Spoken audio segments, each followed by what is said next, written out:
Hi, St. Paul's kids. Oh my goodness, I have not spoken with you for ages, way before Christmas. And I really enjoyed the job you all did singing and signing This Little Light of Mine. I watched all of you. Great fun. You did a wonderful job. Speaking of Christmas, I hope you all had a wonderful Christmas and that you all got something that you really, really love and enjoy playing with or wearing or whatever. And I'm wondering how many of you were able to stay up and didn't fall asleep before midnight came on New Year's Eve. And Mr. Korsh and I stayed up, and at midnight we went outside with wooden spoons and pots, and we made a racket banging our wooden spoons against the pots. As it turned out, all our neighbors came out, and they had wooden spoons and pots, and they had bells, and somebody set off firecrackers. So it was an absolute riot of noise going on. And I think everybody was very happy to say goodbye, 2020. They were ready to move on and try to get out of this pandemic. At any rate, as I thought about the new year, I thought about what the new year means. And to me, it's always a fresh start and the chance to do better with my life and what I do. Many grown-ups make resolutions. Resolutions are like promises to themselves that maybe they'll get better in their golf game, or maybe they'll stick to a diet, or maybe they'll read more, or watch less television, exercise more. Also, kids can make resolutions. They can decide what they want to do in a new year. I spoke to a couple of kids, and one of them said he really wanted to be better at playing soccer and he hoped to make a couple goals. Another youngster said she didn't want to argue with her sister anymore. She and her sister were going to try to get along better. So there are many things. I wonder what you guys would say if I were to ask you some of the things that you would like to think about in the new year. As I thought about this new year, I thought, it's interesting because there's another beginning that you could do in the new year, and that is a commitment to begin to learn and follow Jesus and God more fully. And if you made a commitment to do that, not only would it make your year wonderful, but it would make your life wonderful. It would change the way in which you view things that happen in your life. Now, you're pretty familiar with God and with Jesus. You know that God is with you every day, every step of the way. And you know that he knows your name and he knows who you are.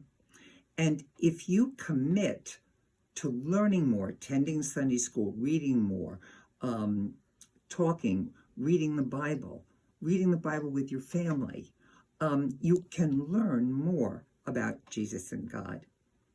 And as I was thinking about that, I thought of John the Baptist. Now, this guy, John the Baptist, was one crazy guy.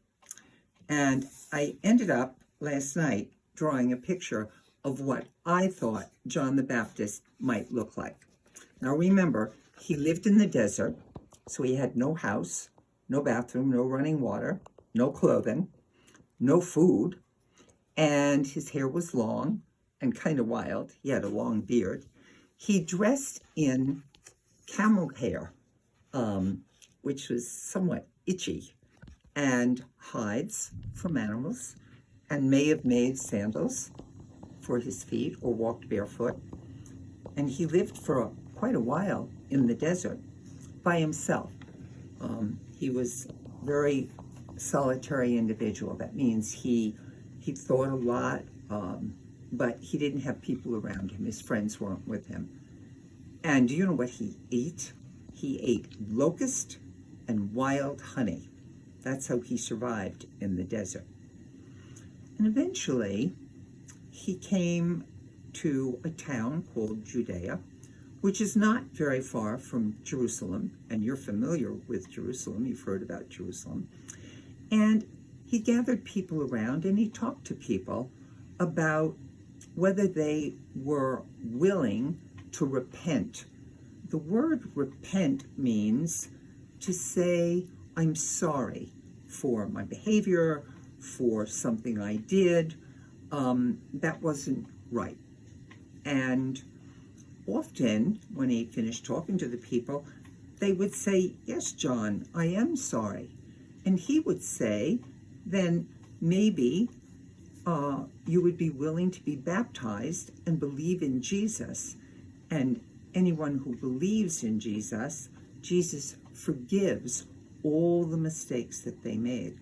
So many of these people spoke up and said, yes, we would love to be baptized. So John the Baptist baptized them in the River Jordan. One of those days, Jesus came along, and Jesus said to John the Baptist, please baptize me. And John said, my goodness, no. He said, you're not someone who makes mistakes. You don't sin. I can't baptize you. And Jesus said, oh, yes, I would really like to be baptized. And so John the Baptist did baptize Jesus in the River Jordan. And you've seen Pastor Betty baptize babies, and she puts some water on your forehead and says some special words, and that makes you part of God's family. Years ago, years and years ago, when John the Baptist was baptizing people, you would dunk your whole body into the water in different places, in this particular case, the River Jordan. And then by being baptized and by saying that you're going to listen to Jesus and follow Jesus, Jesus forgives all the mistakes that you make. I don't know about you, but I make a lot of mistakes. So I'm really happy that Jesus and God are looking out after me and kind of guiding me, but I still make mistakes, and then I'm forgiven for all those mistakes. That's really a good feeling. So what I want you to do is think about, many of you have been baptized, probably don't remember because you were babies and you don't remember that far back, but it's a commitment to a new beginning, but a beginning that never ends. It doesn't stop at the end of the year. It just keeps going in it, and it just enriches your life for longer and longer and ever. It's wonderful. In addition, this month, Pastor and lay leader Mrs. McDonough are talking weekly about the Psalms. The Psalms are part of the Bible, and it's part of the Bible that I really enjoy reading. And this particular week, they're going to focus on Psalm 29. And Psalm 29 says, my God gives strength to the people and blesses the people with peace. Boy, that's pretty great. So you have to remember that as you're going through your day, God's there. And not only is he watching you and guiding you, but he's giving you strength. And sometimes when we goof up, or we knock our brother or sister's castle apart by accident, and they're really angry with us, it's hard sometimes to muster up the strength to say, I'm sorry. But you can, because God gives you strength. And you know, because you're believing in Jesus, that you're forgiven. It was okay. It was an accident. And you're definitely forgiven. And your brother or sister will also forgive you. So it's kind of neat.